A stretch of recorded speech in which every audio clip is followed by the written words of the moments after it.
Bueno, buenos días a todas y todos. Estamos en una nueva clase de esta materia que es Fundamentos de Semiótica y de Lingüística. Y bueno, estamos tratando de reordenar esta última parte de la cursada. Bueno, como les decía, bueno, ya están todos corregidos los TP1 obligatorios, que básicamente era un trabajo de revisión bibliográfica, ¿sí? En el segundo TP va a ser el TP2, que va a ser también de revisión bibliográfica, pero con la incorporación de un análisis, un primer análisis por lo menos, del corpus con el que estamos trabajando. Del corpus con el que estamos trabajando. Así que la idea es esa, avanzar con las lecturas. Ahora ni bien terminemos la clase, ya fijamos bien la fecha de entrega del próximo TP, que va a ser para al finalizar noviembre, ¿sí?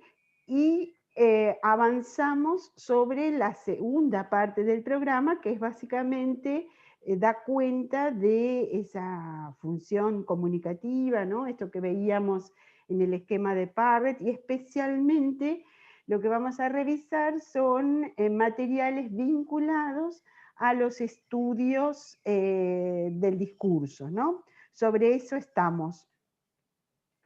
Ahí alguien me dice, Tomás, usted me calificó 8 sobre 100. En verdad sí, claro, 80 sobre 100, sí, no 8. Después miro bien eso, pero en verdad tiene ahí un numerador. Si es 8 es 80, si es 7 es 70 sobre 100, ¿sí? Porque si no sería menos de 1, sería complicado. Bueno, así que bueno, en eso estamos. No sé si pudieron avanzar con las lecturas de los materiales, si tienen alguna duda, si quieren hacer algún comentario, y si no, avanzamos sobre el resto de los materiales.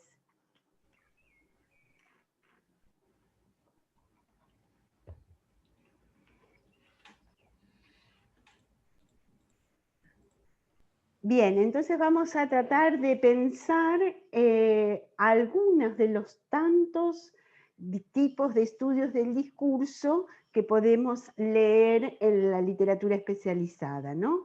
Básicamente, y voy a compartir pantalla, la idea entonces sería revisar en esta segunda parte de nuestro trabajo estas dos visiones acerca del discurso. Una visión que llamamos enunciativa, donde el discurso es parte de una situación de comunicación, y ahí los autores clásicos son, bueno, Vologinov, Bakhtin, que ya hablamos en el encuentro anterior, Benveniste, que es uno de los autores más representativos de toda esta línea de estudios del discurso, Ducrot, Kerbrat, Orequión y Menguenot, que son todos autores que también esta línea se la conoce como la línea francesa de estudios del discurso. Como para que nos ubiquemos, bueno, en el caso de Bakhtin y Benveniste no, pero el resto de los autores son autores contemporáneos.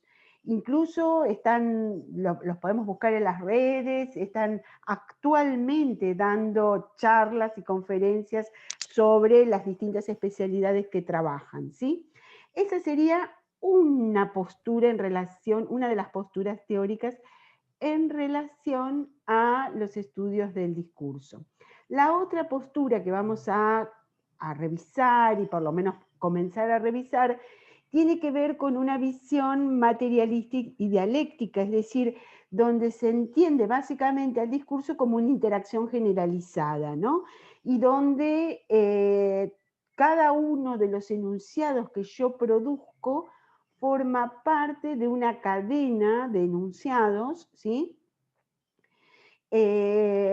Y esa cadena de alguna manera está prefigurada, ¿sí? Histórica y socialmente, en cuanto a lo que puedo decir, a lo que debo decir, a la manera en que lo digo, etc.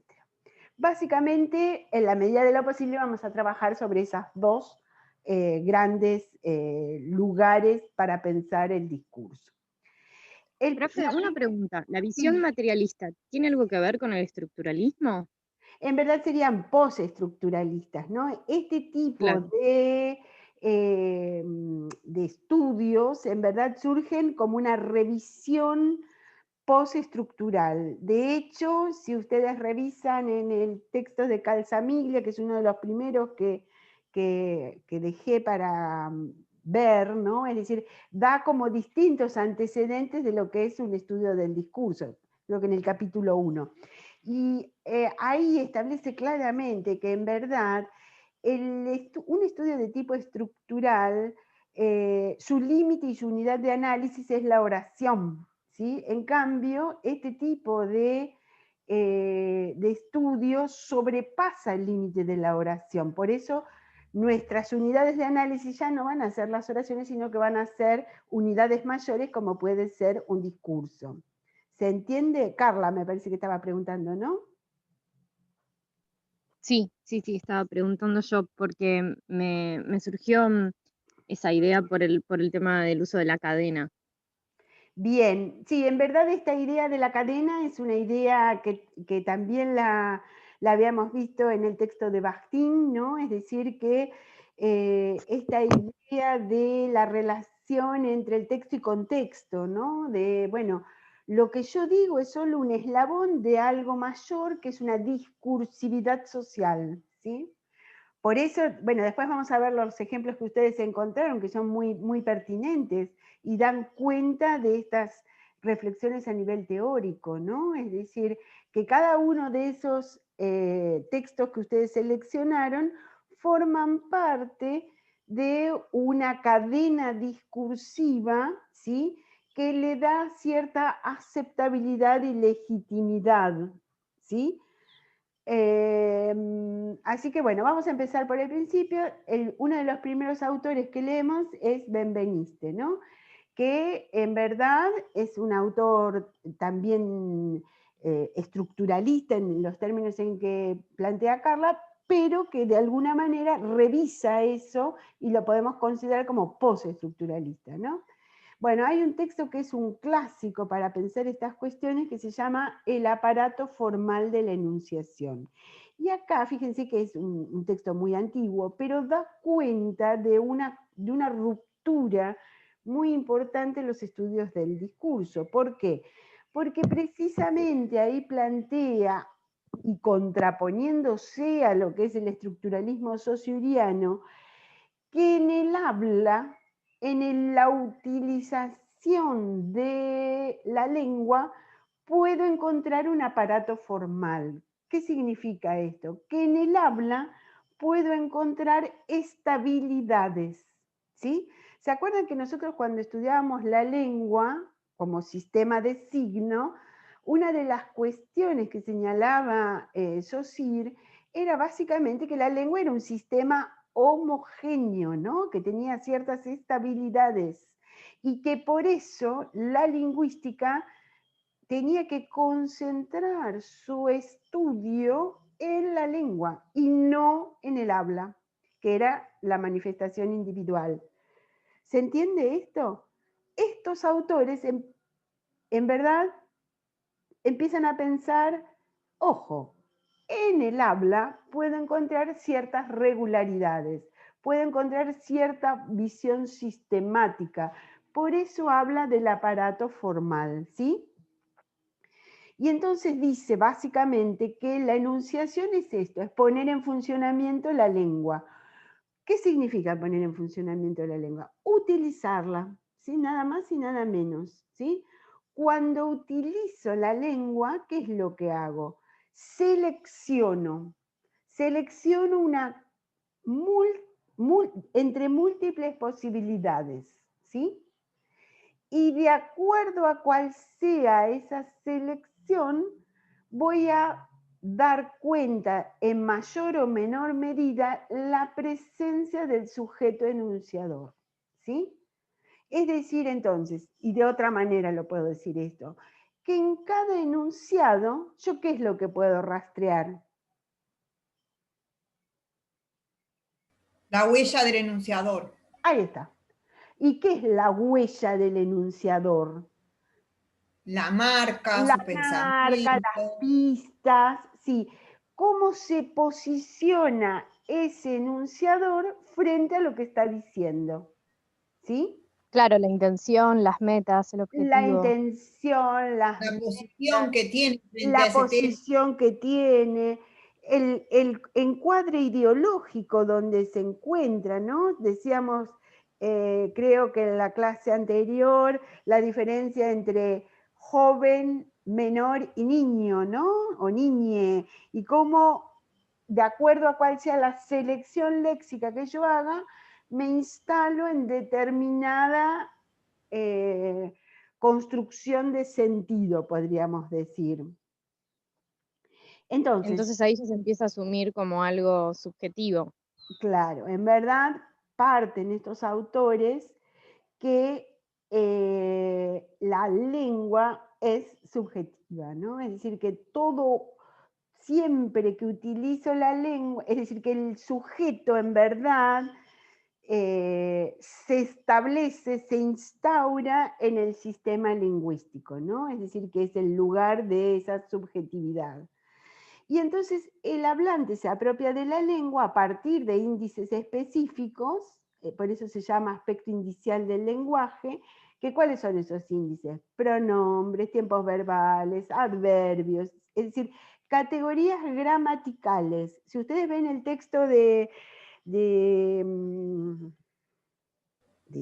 Tuzón, de Calzamiglia y Tuzón, ¿sí? Van a ver que ahí las autoras discriminan cada uno de estos índices, ¿no? Índices que pueden ser personales, espaciales, temporales, etc. Precisamente lo que intenta hacer Benveniste es dar cuenta de ese aparato formal de la enunciación. ¿Por qué? Porque dice que en el enunciado quedan pistas, huellas de ese sistema de enunciación, ¿no? Es decir, de ese lugar desde donde se ha enunciado, ¿sí?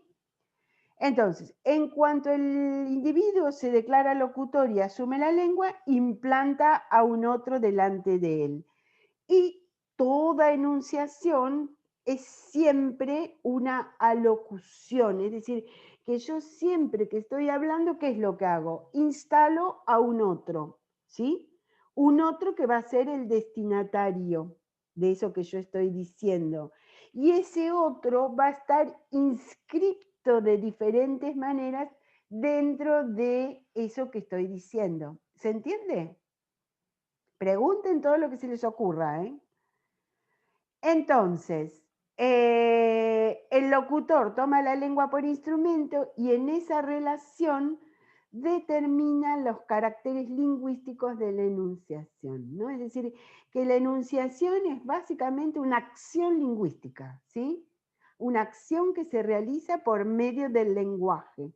Y es en y por el lenguaje que el sujeto es sujeto, ¿no? La subjetivación, es decir, que somos sujetos, ¿por qué? Porque utilizamos, hablamos, podemos enunciar, ¿sí?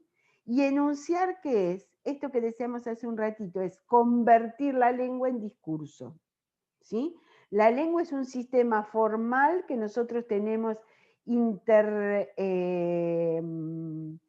es un sistema formal que nosotros tenemos que lo poseemos, ¿no es cierto? Y cuando la utilizamos, dejamos estas marcas o huellas de esa situación de enunciación. Esa situación de enunciación va a estar conformada por ¿quién? ¿Quiénes son los elementos que intervienen en esa situación de enunciación? El enunciador, el enunciatario y el enunciado. Ahí está, ¿no? Es decir, que da cuenta de toda esa situación de enunciación, ¿sí? Fíjense, la enunciación, que es la condición contemporánea de aparición del enunciado, ¿sí? Que tiene que ver precisa... Ay, esperen, vamos, ahí vamos. La enunciación, que es el producto en última instancia, ¿sí? Ese producto está constituido por enunciados, ¿sí? Y esos enunciados develan o dan cuenta de la posición que tiene ese sujeto enunciador frente a lo que dice. Nosotros tenemos que tener claro que cada vez que enunciamos, tenemos múltiples posibilidades de nombrar a lo que nos rodea, ¿sí? Y que seleccionamos, y que de acuerdo también al tipo de discurso que estamos utilizando, vamos a seleccionar una forma y no otra, ¿no?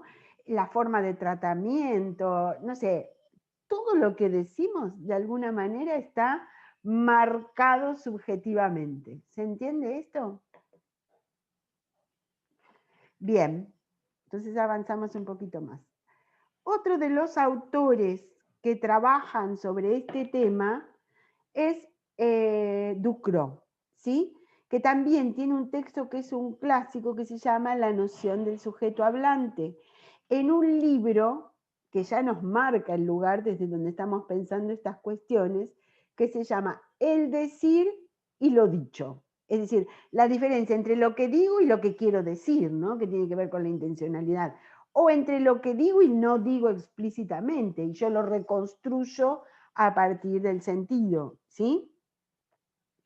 Bien, una de las primeras cuestiones que señala el autor es que nosotros en enunciación siempre nuestra unidad de análisis son enunciados, a diferencia de la gramática que trabajaba con la oración. No sé si Natalia por ahí era donde vos querías hacer la pregunta.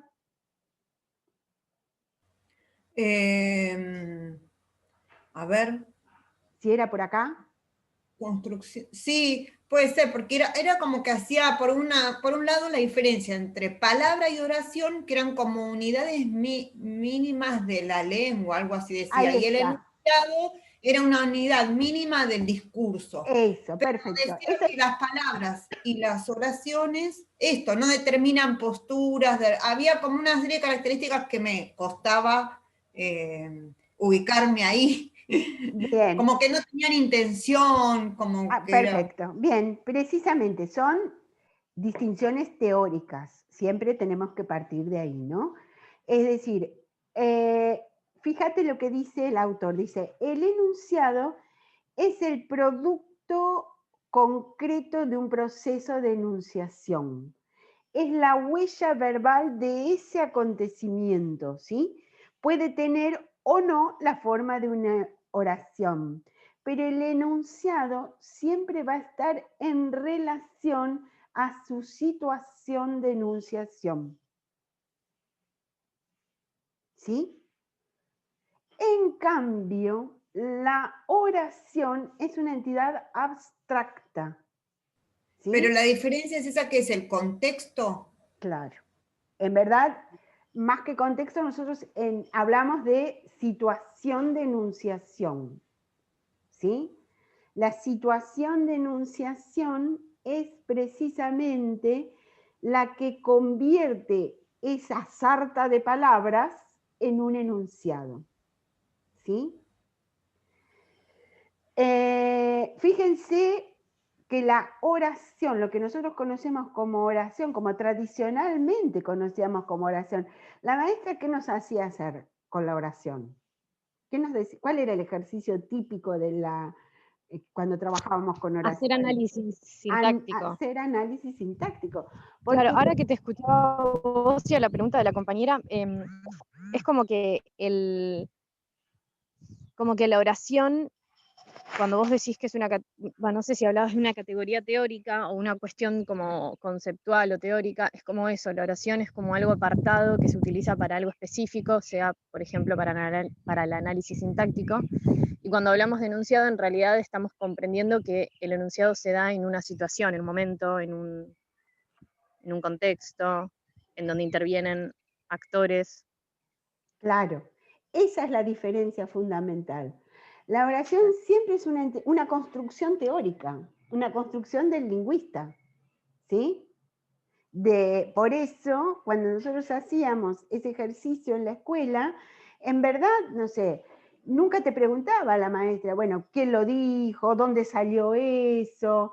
¿Qué postura tiene el que lo dice? En cambio, cuando nosotros vemos, fíjense cada uno de esos ejemplos que ustedes pusieron en el foro, ¿no? Es decir, cómo es determinante para la construcción de sentido reconstruir esa situación de enunciación. ¿Se entiende esto? Por eso, cuando vemos que además hay ejemplos muy, muy interesantes ahí en los que ustedes pusieron en el curso, en el corpus, ¿vieron? Cuando estábamos trabajando en el corpus. Yo tomo el primero, que fue el que les dejé, para ver esta noción de enunciación y de cómo trabajamos a partir de enunciados. Esperen que vamos a ver si podemos compartir.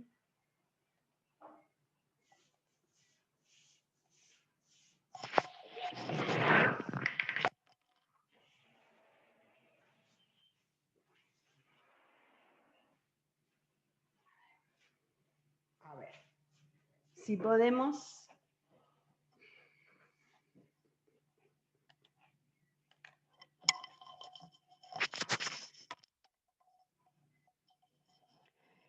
Fíjense, teóricamente, ¿por qué yo puedo decir al maestro con palos es un enunciado dentro de esta definición que estamos dando?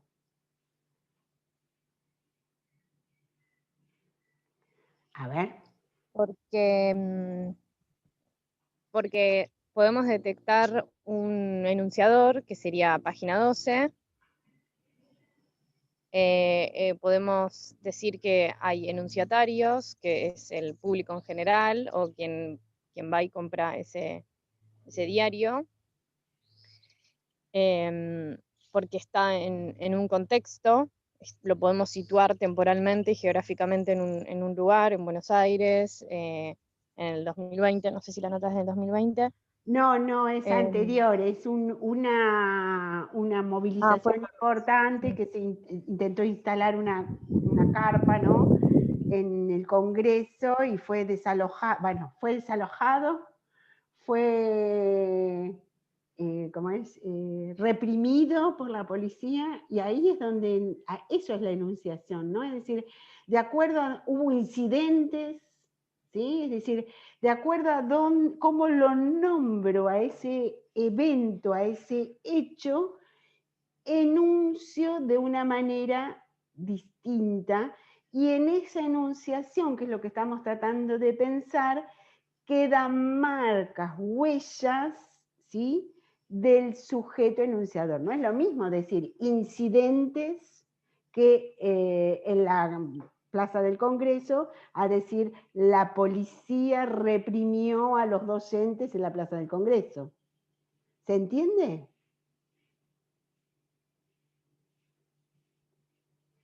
¿Se entiende esto?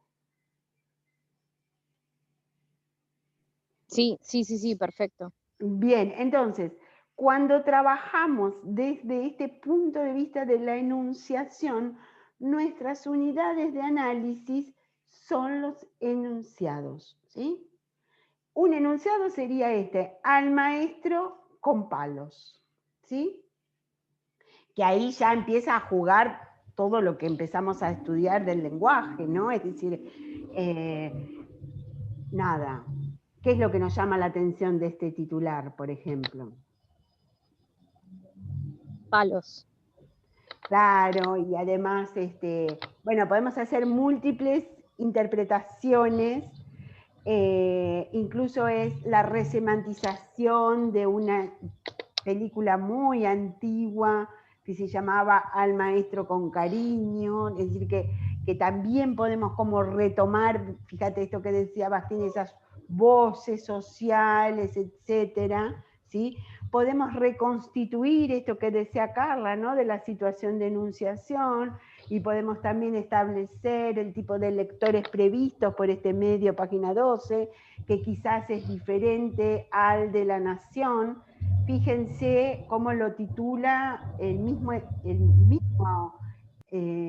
evento, incluso las mismas casi imágenes, y están tomadas hasta de diferentes lugares, ¿sí? Uno desde el lado de la policía y otro desde el lado de los docentes. Y fíjense cómo el medio La Nación dice, impiden otra carpa blanca. Impiden. ¿Y ahí qué pasa sintácticamente con ese impiden? ¿Quiénes impiden? ¿Están nombrados quienes impiden? Y las fuerzas de seguridad, Sí, no habla de represión. No habla de represión, ni las nombra, ni siquiera las nombra, mira, ni siquiera las nombra. Impiden, es casi como llaman a la puerta, es casi personal. Es como que no sabemos quién no dejó que se instalara teóricamente la carpa blanca, ¿no? De nuevo, entonces, ¿qué es lo que nosotros estamos estudiando? Estamos estudiando precisamente unas marcas que deja el sujeto enunciador en el enunciado, ¿no? Es decir, para nombrar a este hecho, el sujeto enunciador tiene una única posibilidad.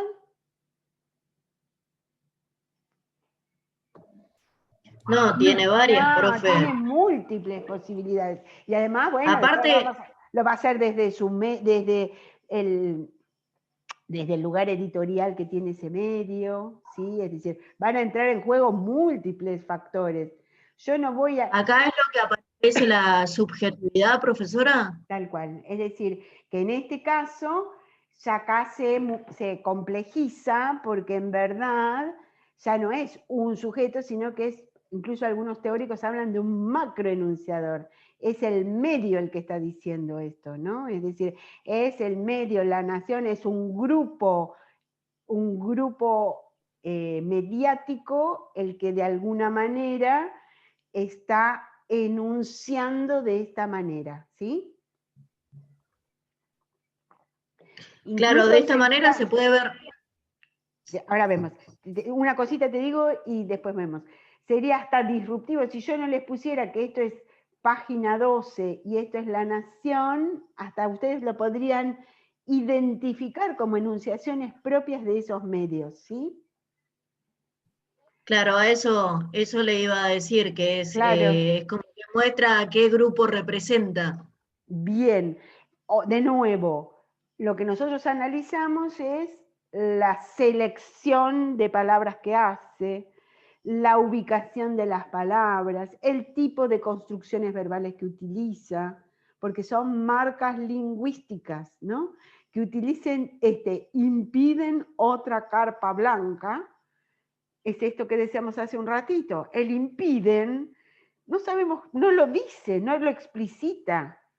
Y el problema el tema que tenemos en un medio masivo, en la tapa, en el titular, es que eso no es casual, no es que se le salió así el titular al que tituló, sino que forma parte de la estrategia comunicacional del medio.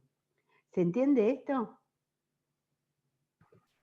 Sí, profe. No es que azarosamente puso esa titulación, ¿sí? Sino que, fíjense que en la redacción, la tapa, no la hace cualquiera, la hace el jefe de redacción, ¿no? Los titulares de tapa no los hace cualquiera, porque el titular es muy importante en un medio. ¿Por qué es muy importante en un medio el titular? Y más el de tapa.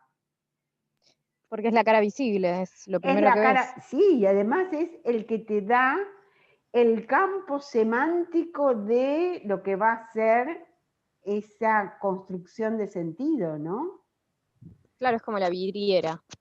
Sí, y es el que establece, impone, perfila, ¿sí? Semantiza determinadas maneras de entender el acontecimiento, que es lo que en última instancia nos interesa pensar cuando trabajamos con medios masivos, ¿sí? Dudas, preguntas, todo lo que se les ocurra, ¿sí? ¿Se va entendiendo esto?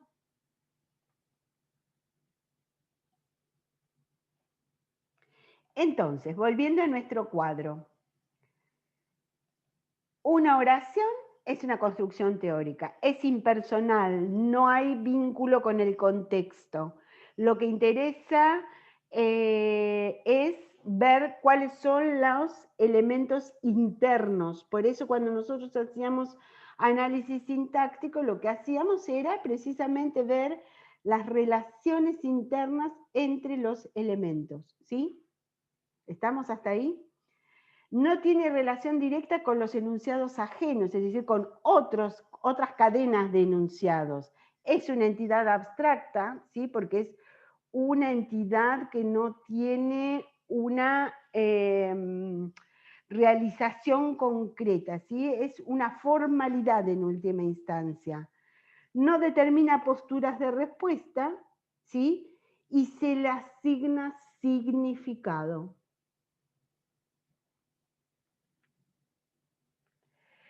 En otros términos, y esto también lo estuvimos revisando en nuestras clases, la noción de significado se vincula al componente semántico, ¿sí?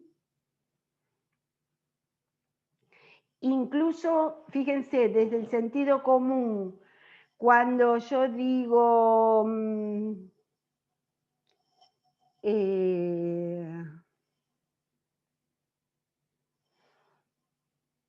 desde el sentido común, no sé una palabra, ¿qué hago? La busco en el diccionario. ¿Y qué me da el diccionario? ¿Qué nos decía la maestra que nos da el diccionario? Una definición.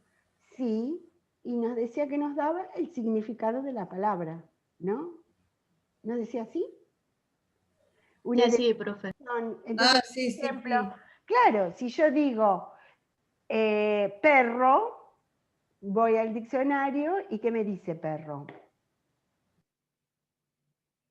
Pensemos, una definición, no sé, animal doméstico de 4 patas, no sé, algo por el estilo, ¿sí? Ahora, si yo digo, el perro de mi jefe, ¿y ahí? Eso lo vi, eso a mí también me llamó la atención, porque ahí ya no entran, en semiótica estamos viendo el uso de los deícticos.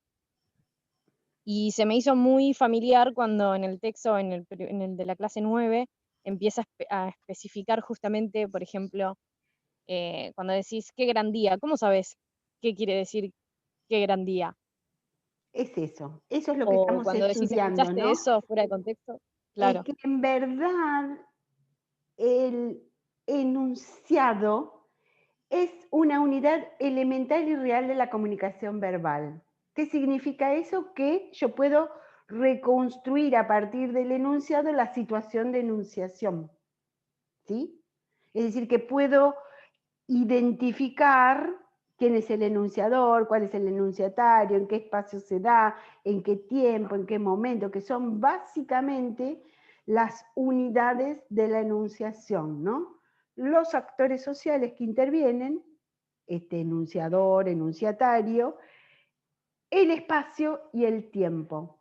En términos filosóficos sería las personas del discurso, el aquí y el ahora, ¿no? Que eso es lo que me permite detectar o revisar una situación de enunciación. Dice, es situado e intencional, no es neutral en el enunciado. ¿Por qué no es neutral? Porque todo enunciado es subjetivo, siempre tiene porque está marcado de determinada manera o porque no está marcado y el sujeto trata de aislarse, de retirarse de eso que está diciendo, ¿no? El típico uso de la tercera persona, el Diego, podríamos decir. Es decir, el uso ese como que me retiro de lo que estoy diciendo en tercera persona. Entonces, situado intencional. Ojo acá, para Ducrot, la enunciación y el enunciado refleja ¿qué cosa? Un hecho histórico, único e irrepetible.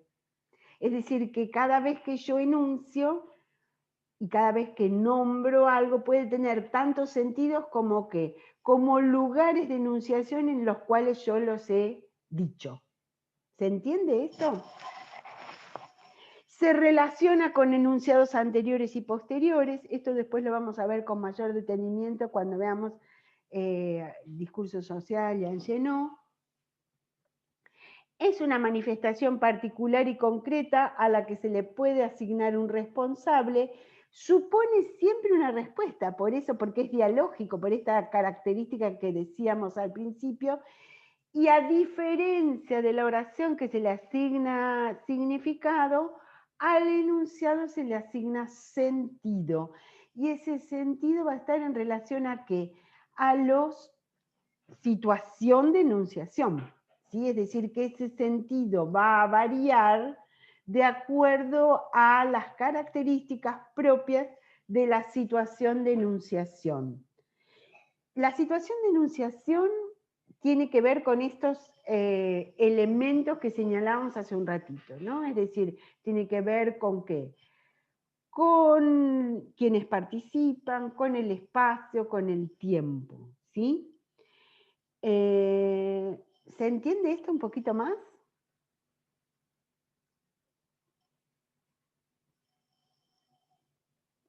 Bueno, esto es lo que Sí, decíamos. profe, se entiende. Sí, Bárbaro. sí, se entiende. Entonces, esto es lo que decíamos hace un ratito, ¿no? La significación es la caracterización semántica de la oración. El sentido, no, acá está mal. La caracterización pragmática del enunciado sería el sentido, porque tiene que ver con la relación entre lo que digo y el contexto. Bueno, hay que revisar acá la placa. Pertenece al dominio de los hechos, ¿sí? Y da cuenta de la descripción de la enunciación. Entonces, define a la enunciación como el acontecimiento constituido por la aparición de un enunciado.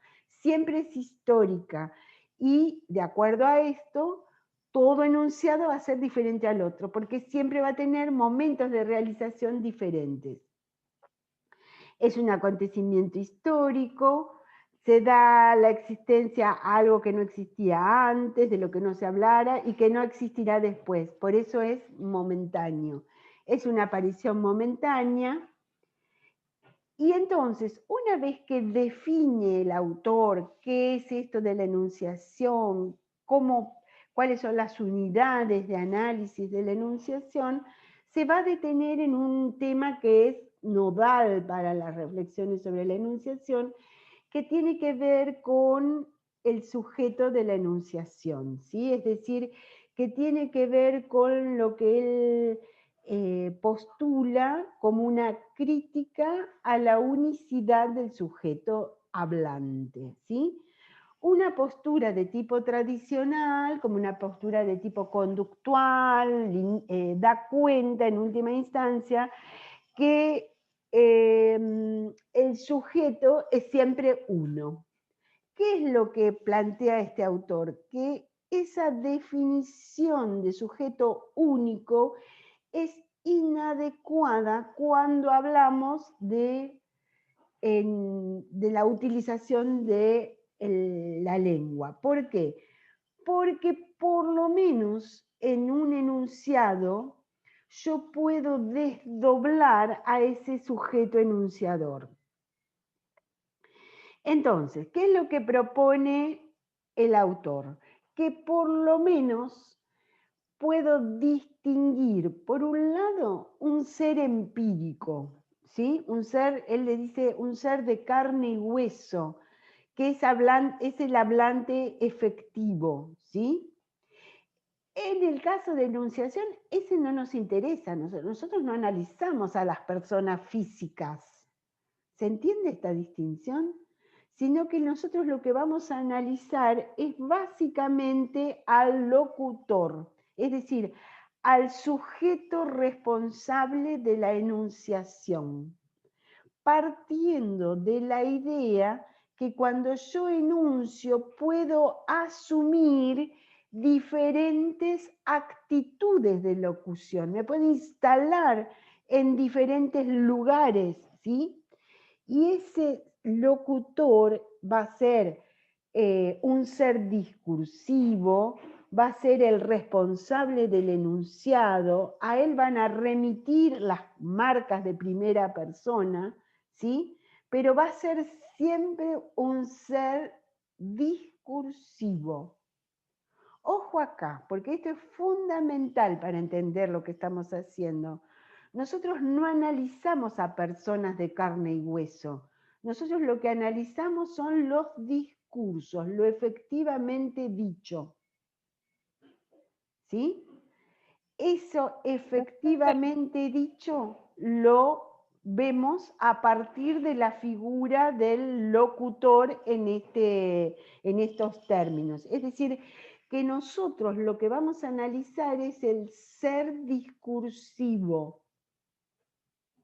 Y vamos a ver que esa manera de aparecer el que habla, ¿sí?, tiene la lengua distintos mecanismos para introducir la voz de ese que habla, ¿sí? Y dice el autor que estamos leyendo, Ducrot. Entonces, no solamente hay un locutor que sería ser de discurso, que remiten a él las marcas de primera persona, sino que además este sujeto enunciador invoca a otros enunciadores, ¿sí? Invoca a otras voces, ¿sí?, a otros seres discursivos, dice, seres discursivos que se expresan a través de los enunciados sin que se les atribuya palabras precisas, personas que el sentido del enunciado da como responsables de tal acto o tal acto de lenguaje efectuado en la enunciación. Y pensemos, es decir, ¿qué es lo que están viendo estos autores? Que cuando yo enuncio hay diferentes voces, no solamente de quienes se atribuyen eso que está diciendo, que puede ser el mismo sujeto enunciador, sino otras voces, ¿sí? Si yo digo, o escuchamos, la vacuna rusa no es segura, ¿sí? Porque en ese enunciado puede haber otras voces. ¿Y dónde están esas otras voces?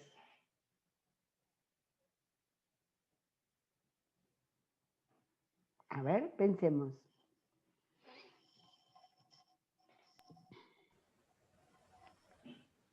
O al revés, podemos decir, la vacuna rusa es segura. ¿A quién le estoy contestando de alguna manera? Ahí no se marca una ideología de decir, bueno, yo creo, porque, por ejemplo, si lo digo yo, ¿no? La vacuna es segura, yo no soy médica, no tengo ni idea de lo que estoy diciendo. Pero bueno, a veces se marca un poco de ideología, un poco de odio hacia quien lo está realizando la acción de decir, bueno, compro la vacuna, ¿no? Bueno, para un poquito ahí. En verdad, de acuerdo a esto que estamos diciendo, ese sería un enunciado. Y como vos muy bien decís, tendrías que analizar la situación de enunciación para poder dar cuenta de los distintos sentidos. Pero también yo puedo rastrear otras voces dentro de esa misma voz que estoy diciendo, más allá de quién lo diga, en qué momento, etc. Cuando se dice esa, la vacuna es segura, de alguna manera vos le estás contestando ¿a quién? Al que dice qué cosa. Que no es segura. Que no es segura.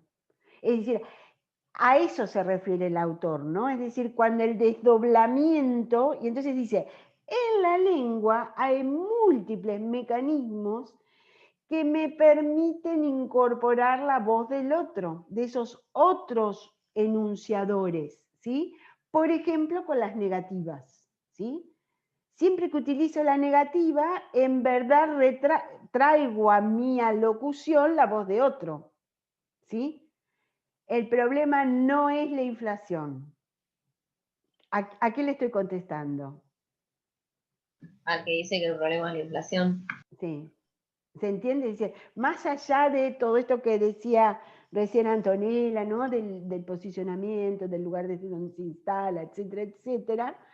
Acá lo importante entonces es tratar de rastrear o ver cómo hay distintos mecanismos en la lengua que de alguna manera introducen la voz de otros locutores. Por ejemplo, la ironía. O sea, ¿Por qué sería la como... ironía? Porque, ¿cuál es el mecanismo lingüístico de la ironía? ¿Cuál les parece que es el mecanismo de la ironía? O piensen en algún ejemplo irónico, de un enunciado irónico. Y la ironía no es un poco como exagerar o llevar al extremo algo a tal forma que sea como difícil de creer, o decir En algo verdad que tiene quiere que ver decir con lo la opuesto. exageración, tiene que ver con la Claro, es decir, exageración. claro, es afirmar algo, pero en realidad estar queriendo decir lo opuesto. Tal cual, ¿no? Y vos le das como algunas pistas al otro que en verdad lo que decís no es cierto. ¿Qué sé yo? Me encanta estar en cuarentena. Claro. ¿Se entiende? Podría llegar a ser irónico. ¿Por qué? Porque en verdad yo te digo eso, pero eso no es lo que yo verdaderamente creo. ¿Se entiende esto?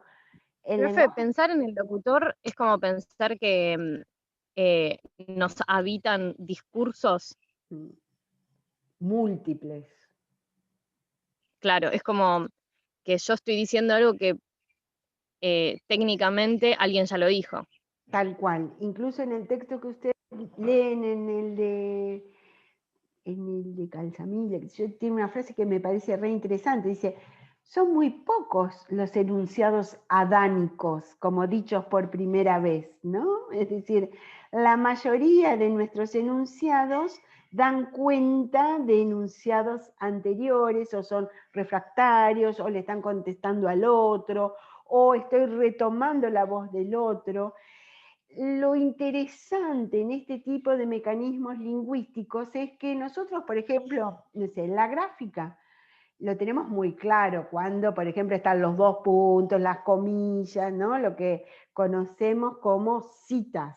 Ahí te das cuenta que en verdad el que está hablando es otro, diferente, ese sujeto enunciador, y que ese sujeto enunciador en última instancia, ¿qué hace? Trae esa voz, se desliga, como dijo, no sé, Alberto, Fernández, pero establece cierto límite. En cambio, hay una multiplicidad de mecanismos que no tienen esas marcas específicas, gráficas, no sé. ¿Se entiende la diferencia entre cuando yo cito a alguien, estoy trayendo la voz del otro, pero lo estoy marcando, ¿sí? Lo estoy marcando discursivamente. En cambio, acá lo que de alguna manera señala el autor, que hay una serie de elementos, ¿sí?, que me permiten traer la voz del otro y que están marcados de alguna manera por lo lingüístico. ¿Se entiende esto? Vamos a los ejemplos que tenemos acá. A ver, dice, ironía. Bueno, hacer decir cosas absurdas a alguien que no lo es, sin marcas de transmisión. Bueno, esto que decíamos, ¿no? Que puede ser por la exageración, que puede ser por, algo que el otro no cree, pero no llega a ser una mentira, ¿no? Digo A, pero intento que el otro crea B, ¿sí? ¿Por qué? Porque le doy pistas, le doy señales, no sé, si es en la parte oral, cierta entonación, etc. La negación es un típico mecanismo de la inclusión de la voz del otro, por eso es tan compleja la negación, ¿no? Y hay distintos tipos de negación, por ejemplo, la que es polémica, casi no hay problemas de desocupación, en verdad, ¿a qué le está contestando? ¿Por qué es polémica? Porque le está respondiendo a un discurso que dice hay problemas de desocupación, ¿no? Metalingüística, es decir, que contradice los términos mismos de un habla efectiva, a la cual se opone. El enunciado negativo lo toma como un locutor que ha enunciado un correlato positivo, qué sé yo. El cuadro no es horrible, es patético. ¿Qué es lo que está diciendo? Algo todavía más horrible o peor que horrible, ¿no? Es decir, como que está reforzando esa idea. Bien. ¿Se entiende hasta acá la postura de estos autores? Es muy interesante porque en verdad es como que nos permite ver los distintos, no sé, pongo una metáfora, pliegues que tiene cualquier enunciado, ¿no? La negativa, la adversativa, por ejemplo, es también, que no está acá, ¿no? No está acá la adversativa, pero la adversativa también es polifónica. No sé, conocí a un chico, no sé qué, fantástico, no sé, tiene un muy buen trabajo, qué sé yo, todas las... Pero, ¿y qué pasa con el pero?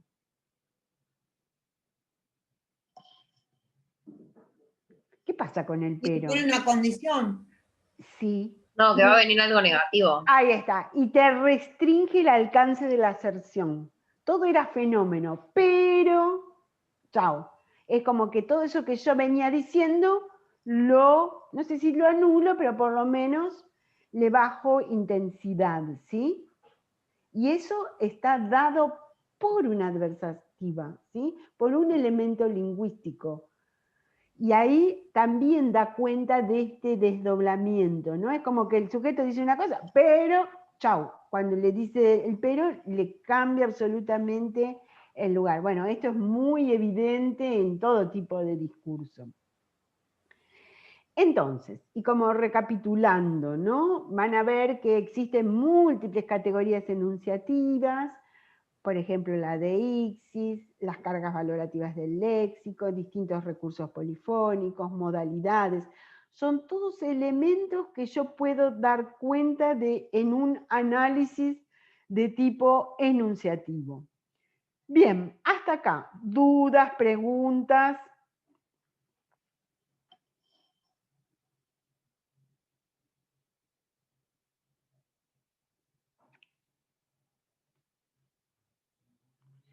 Bien, acá hay una serie de comentarios, creo que estos los comenté, ¿no? Es decir, a propósito de una nota que sacó La Nación, lo interesante de esto es que en verdad, cuando hablamos de discursos del odio, de la contraposición, etcétera, no es algo de ahora, del 2020, ¿no?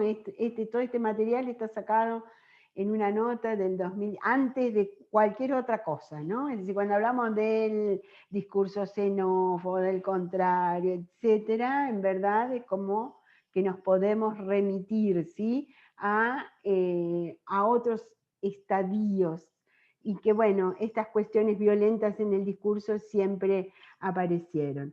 Bien.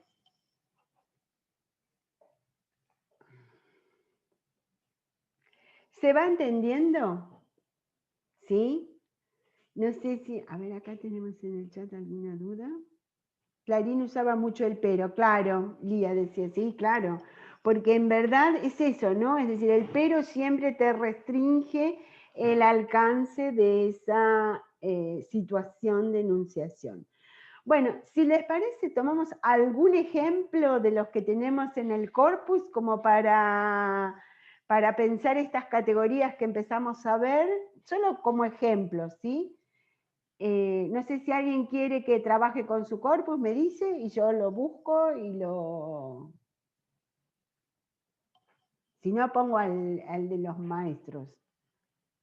¿Alguien quiere que vea su corpus y que lo empecemos a pensar? El del desalojo. Carla, a ver, el desalojo, vamos a buscarlo.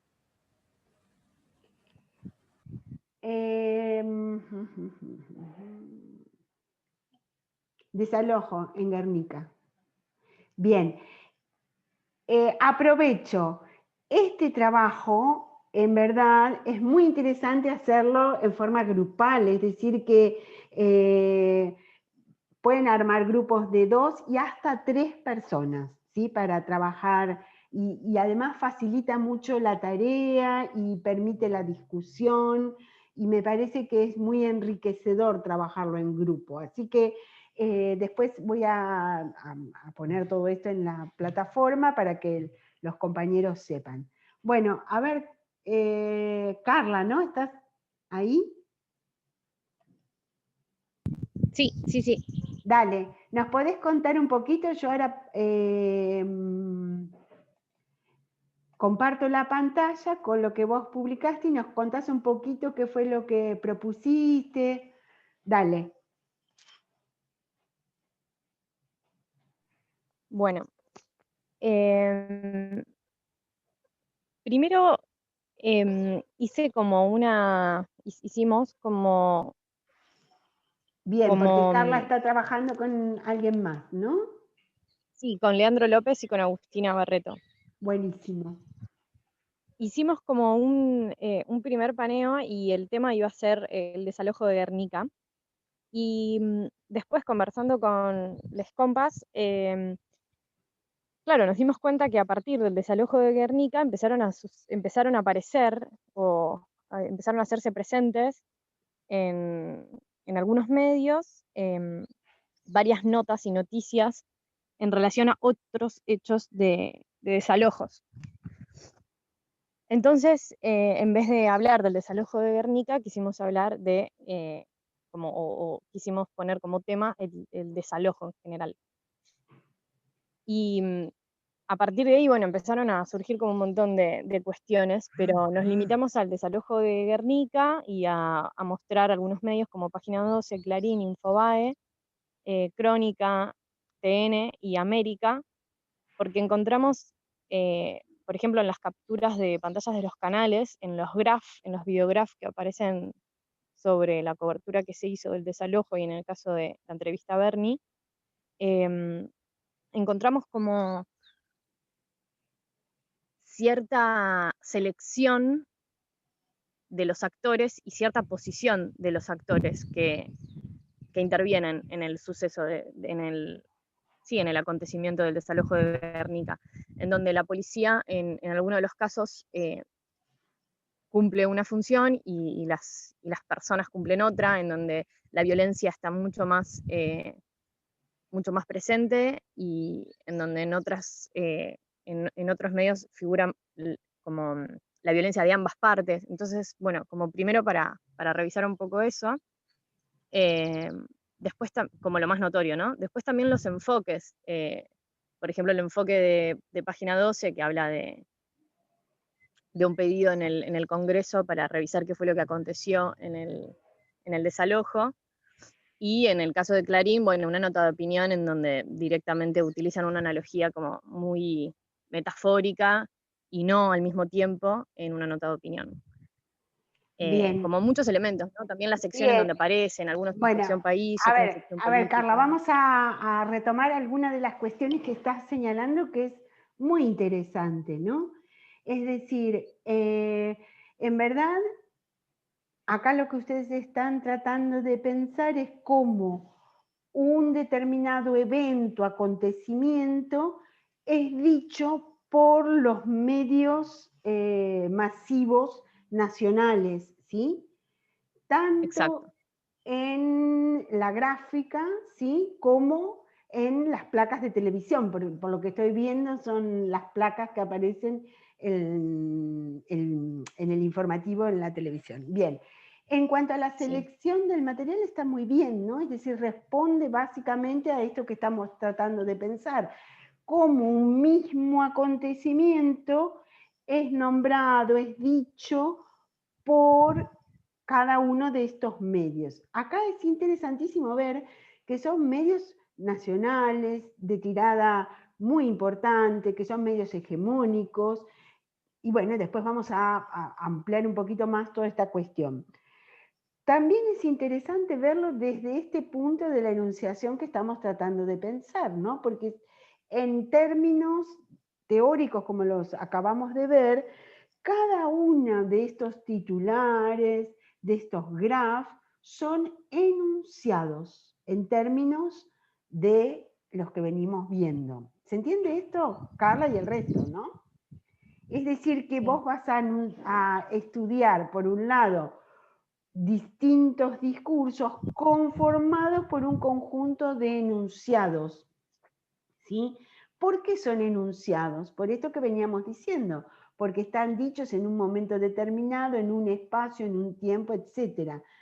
Esos elementos van a dar cuenta de la enunciación. Entonces, vamos a tener, por un lado, factores, después también lo vamos a ver teóricamente esto desde el autor, desde uno de los autores, factores que son contextuales, ¿sí? O situacionales, y factores que son enunciativos, ¿sí? Los contextuales, situacionales, es esto que Carla de alguna manera empezó a decir, bueno, una cosa es un diario como Crónica, no, un diario no, acá es la versión de la televisión, ¿no? O un diario como Página 12. La placa. Claro, la placa de Crónica. Bueno, todos esos elementos son elementos contextuales, situacionales. ¿Se entiende? Sí. Y por otro lado va a haber una serie de elementos enunciativos que tienen que ver con este uso del lenguaje en un momento, en un determinado, y entonces ahí, como muy bien lo señalaba Carla, por un lado vamos a ver cómo se nombra al evento en general, al acontecimiento, cómo se nombran a los participantes, ¿sí? ¿Quiénes son los participantes? Manifestantes, usurpadores, ¿sí?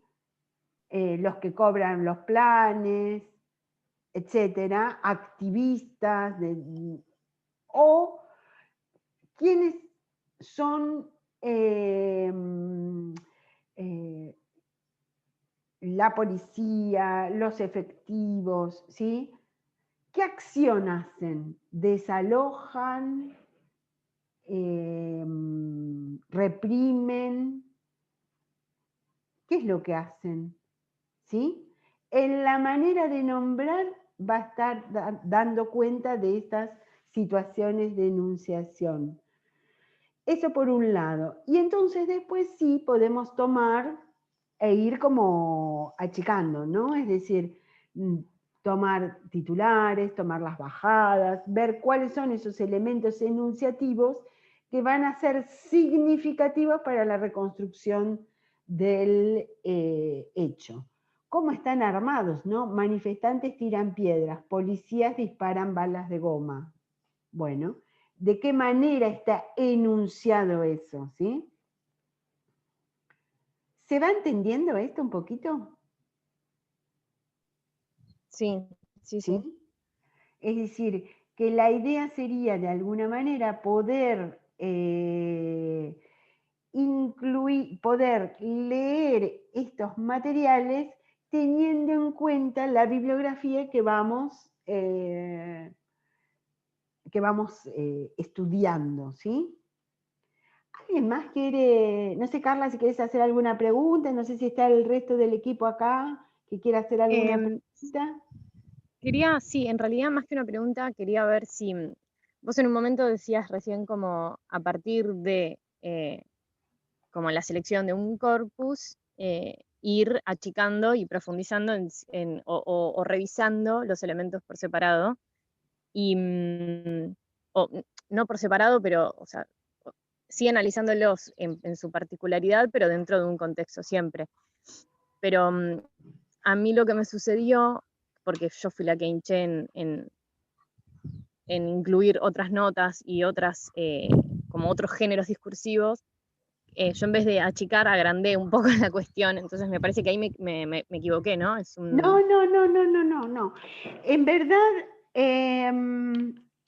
nosotros vamos a hacer como unos primeros pasos de lo que es análisis del discurso, ¿no? Es decir, el análisis del discurso es precisamente, analizar es eso, ¿no? Es desmenuzar, ¿sí? es desarmar lo que está armado, ¿sí? ¿Por qué? Porque en esa manera de desarmar yo voy a desnaturalizar los sentidos hegemónicos de alguna manera, ¿no? Es decir, en esa posibilidad de, sí, de estudiar minuciosamente lo que está dicho, voy a ver cómo de alguna manera se instalan, de alguna manera se consolidan determinados sentidos, ¿sí? Sentidos que después se reproducen, bueno, de esto hemos hablado también y vamos a seguir hablando. Vuelvo al tema del corpus. La construcción del corpus es uno de los elementos de la metodología del análisis del discurso. Este tipo de análisis que nosotros hacemos es un análisis de corpus. ¿Qué significa eso? Que hay otras técnicas y modos de estudiar el discurso, pero nosotros estudiamos a partir de lo que efectivamente se dijo, ¿sí? El corpus va a tener distintos recortes cuando hacemos un análisis de este tipo, ¿no? Y bueno, esto que vos señalabas, que sean distintos géneros discursivos, tal vez va a ser un segundo recorte, pero en esta primera etapa no está mal poner estos distintos géneros como para pensar un primer recorte del corpus, ¿sí? Porque después esto, insisto, son como los pasos preliminares para hacer un trabajo de análisis discursivo, ¿sí? Quizás se ve mucho más marcada la diferencia si por ahí vemos ahora lo que salió en ese momento en la izquierda a diario, en posturas realmente que son antagónicas. Yo creo que ahí, en el contraste, es donde es más fácil darnos cuenta de los significantes que rodean, digamos, que forman los enunciados. Ahí en las posturas antagónicas es donde está mucho más marcada esta cuestión desde donde habla el enunciador, no sé, el locutor, no me acuerdo cómo se llama, pero claro, sí, el sujeto es más fácil verlo, sería, ¿no? El sujeto es más enunciador fácil. Y el macroenunciador, ¿sí? Y esto que vos decís, claro, en determinados medios, como puede ser el de la izquierda a diario, va a marcar y va a señalar y va a elegir, nombrar ese hecho de determinada manera, ¿sí? Igual es muy interesante como los medios hablaron acerca del desalojo. Este tema es muy interesante para pensarlo, ¿no? Para pensarlo, ahí está, ¿no? Discursivamente. Y ojo acá, porque nosotros tenemos que ir, son trabajos de investigación, es decir, que no tenemos que ponerle ya la conclusión antes de hacerlo, ¿no? Es decir, y vamos a ver que muchas veces nos llevamos sorpresas en la manera del tratamiento de determinados temas de información, ¿sí? Una de las cuestiones que tenemos que salir es de los prejuicios, ¿no? De, bueno, el medio va a decir tal o cual cosa. Después, cuando analizamos efectivamente, nos vamos a dar cuenta que tal vez eso no se da de esa manera, que se da de otra, etcétera. ¿Sí? Sí, a mí en un momento se me había ocurrido poner el tema del conflicto con Armenia, porque ahí justamente también en esos temas muy sensibles es en donde por ahí es más difícil rastrear esas huellas, pero es en donde más interesantes son porque son son muy sutiles. Bien, las huellas van a estar siempre, ¿sí? Lo que va a variar es esa manera, esto que vos decís, lo que vos decís sutil, a veces es como más manifiesto, ¿sí? Y otras veces no tanto, ¿sí? Bien, no sé si alguien quiere compartir con nosotros también el trabajo que subió Yo digo que sigamos analizando esto de una misma noticia en diferentes medios. Me resulta más interesante que los de... Hay uno que me causó mucha gracia de la guía de la buena esposa, no lo podía creer. O sea, pero me resulta más interesante esto de la misma noticia en diferentes medios porque Bien.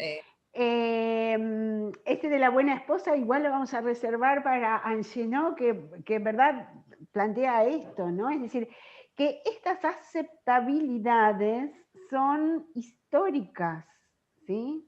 Absolutamente históricas. Por eso, cuando vemos el de la buena esposa, no sé si todos lo estuvieron viendo en el corpus, en los aportes que hicieron los compañeros, nos llama mucho la atención. Bien, si no hay otra propuesta, seguimos entonces un poquito con el trabajo de análisis de los medios. Espérate que busco el del maestro con cariño. Como para ver algunas categorías teóricas, ¿no? Esto es lo que me interesa en este caso. Profe, una consulta. Sí. No, obviamente estoy trabajando, así que miro, escucho y mucho no miro lo que estaban, pero llegué a ver como que había muchas noticias de un mismo medio masivo, porque estaba Clarín, Infobae, pero no sé si estaba TN, y son todos de un mismo medio, o sea, como un mismo medio también da distintas, de un mismo grupo de medios, da distintas noticias, la trata diferente la noticia. Bien, perfecto. Esa sería una posibilidad de análisis. Esa vos la podés pensar como una pregunta, ¿no? Es decir, como una pregunta de investigación. ¿Cómo el mismo medio, cómo el mismo grupo mediático que tiene distintos medios, frente a un mismo hecho,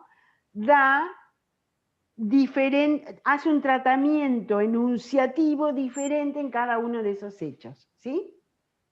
Perfectamente. Esa podría ser una pregunta de investigación perfecta. ¿Se entiende? Esta chica. Juliana, ¿no? Sí, sí, profe, sí. Bueno, Juli, ¿se entiende? Claro, bueno, eso es, ¿no? Vamos a volver un poquito entonces para ver algunas cuestiones así como básicas de lo que es la situación de enunciación, lo que es los sujetos, el foco de la enunciación, cómo lo podemos identificar y después todo lo que se les ocurra. Bien.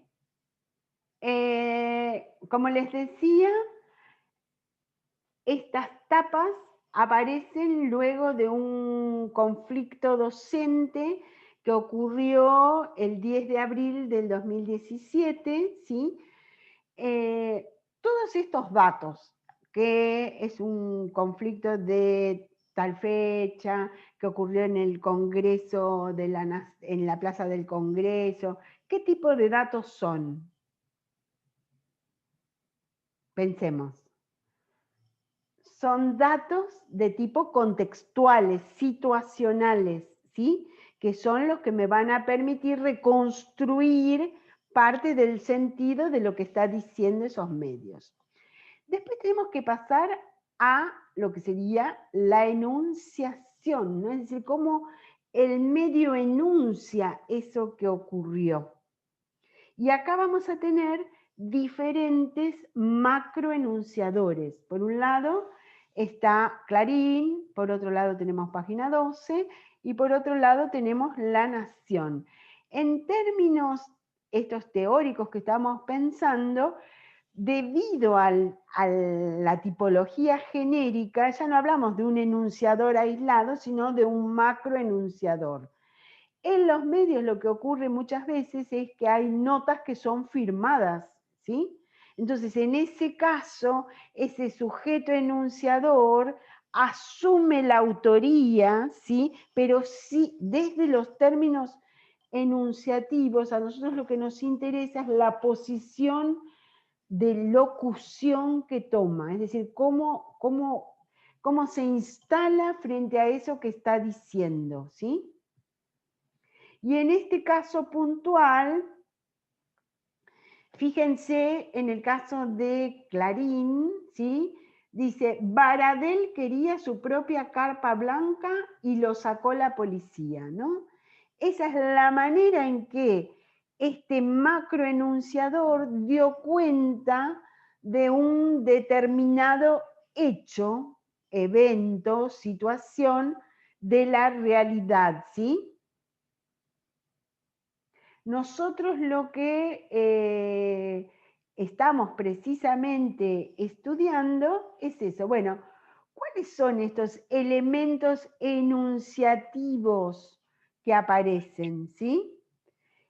En este, que es el de página 12, ahí también podemos identificar no solamente a ese macroenunciador, que es el de página 12, sino que también podemos ver cómo en ese titular retoma otras voces, ¿sí? Otras voces sociales, al poner, fíjense, al maestro con palos, ¿sí?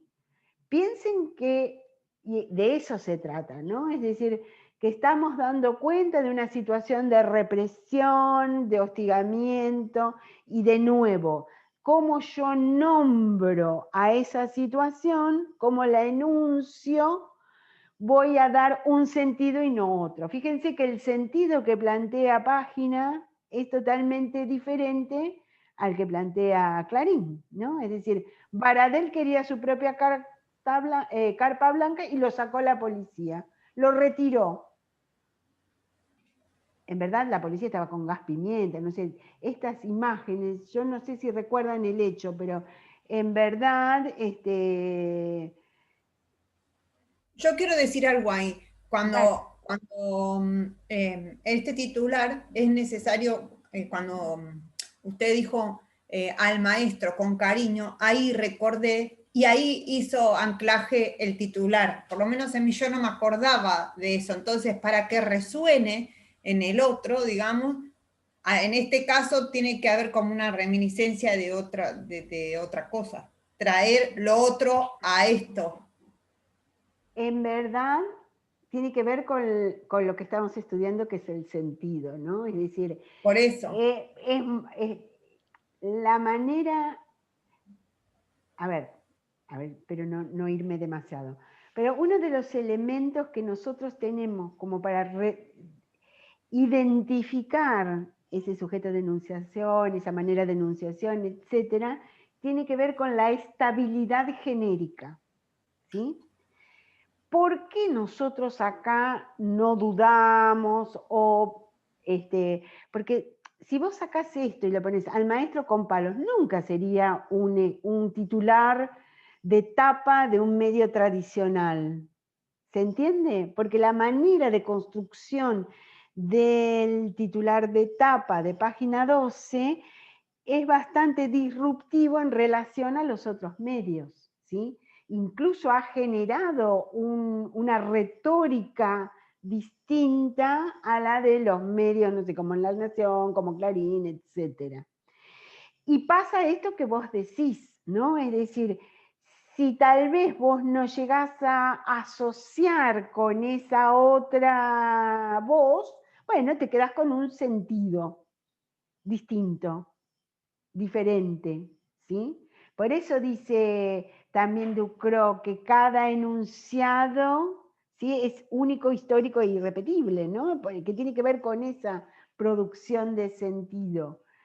En este caso en particular lo podemos vincular con esa película. ¿Por qué? Porque Página utiliza múltiples de estas figuras retóricas, ¿no? Es decir, de trastocar dichos, de trastocar nombres de películas, no es la primera vez. Tiene que ver con esos enunciados, y en términos de Bakhtin serían esas cadenas de enunciados, ¿sí? ¿Se entiende? Bien, entonces ahí ya identificamos situación de enunciación, ¿sí? Ese sujeto alocutario, ¿no?, a quien está dirigido, de alguna manera tiene que interpretar esta manera de pensar lo que es la titulación de un medio masivo, ¿sí? Porque hay como un cierto guiño, ¿no?, a ese lector, que es lo que permite estas construcciones que son bastante disruptivas en relación a lo que sería una más tradicional. Y en este caso, hay que dar unas vueltas bárbaras para llegar, impiden otra carpa blanca. Es decir, dar vueltas significa esto, ¿no? De pensar de qué manera no nombro la represión policial, que eso sería. ¿Qué elemento, cómo enuncio de manera tal que no aparezca en mi enunciado la represión policial? Que implica cualquier represión, ¿sí? Porque además es clarísimo, estaban ahí los uniformados, incluso hay fotos donde se tiraba gas pimienta, qué sé yo, no hay dudas, ¿sí? Pero nombrar como rebelión, como represión o que impidan, hay una distancia enunciativa. ¿Se entiende esto? Bien. Si les parece entonces, vamos, si no hay dudas, preguntas, etcétera, vamos dejando por acá. Hoy voy a subir bibliografía sobre Marc Angenot, que plantea una consideración interesante sobre lo que es la discursividad social y amplía bastante todo esto que venimos diciendo, así que nos va a servir también para profundizar nuestros análisis. Yo les voy a dejar la bibliografía, unas placas también de PowerPoint y también les voy a dejar un videíto donde va explicando toda esta consideración teórica. Si les parece, en la próxima clase del martes retomamos estas cuestiones de, bueno, toda la bibliografía que tenemos, este nuevo texto, y ya vamos pensando en el segundo trabajo práctico obligatorio, las consignas, la manera en que lo vamos a resolver, etc. Ese sería el menú. ¿Les parece?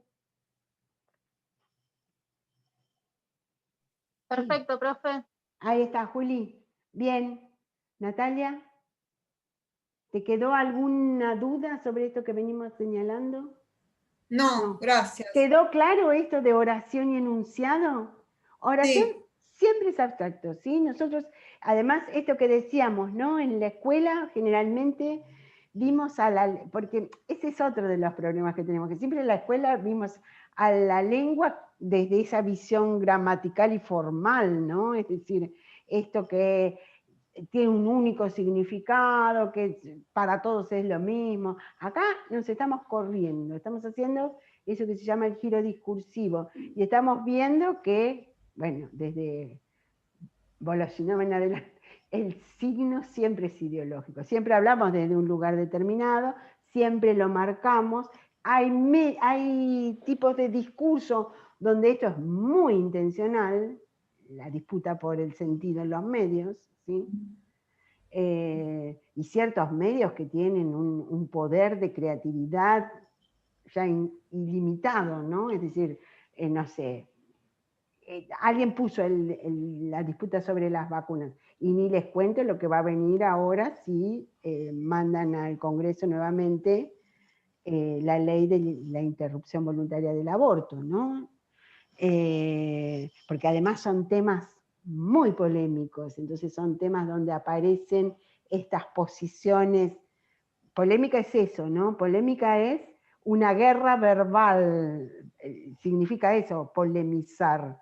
Discutirle al otro es esto, ¿no? Decirle que lo que vos estás diciendo no es así, que yo tengo mis argumentos, va a ser canibalesca, diríamos, la discusión a propósito de la ley, la interrupción voluntaria, la IVE, ¿no? Del aborto. Así que bueno, nada, nos vemos en la próxima clase online, y para los que nos siguen por internet, cualquier duda, pregunta, están los distintos canales abiertos. Y nada, agradecerles como siempre estar acá. No sé si alguien quiere decir algo más. Gracias, profe. Yo te quería hacer una consulta respecto a los trabajos prácticos. Sí. Cargaste la nota y mi pregunta es acerca de una posible devolución o no. Sí, en algunos casos sí, pero si querés lo vemos ahora, cuando se va todo el grupo, no hay ningún problema, ¿sí? Lo podemos ver, no hay ningún problema. Bueno, al resto entonces, nos vemos así online en la próxima y seguimos en las clases virtuales. Bueno, gracias a ustedes, gracias Tomás. Gracias.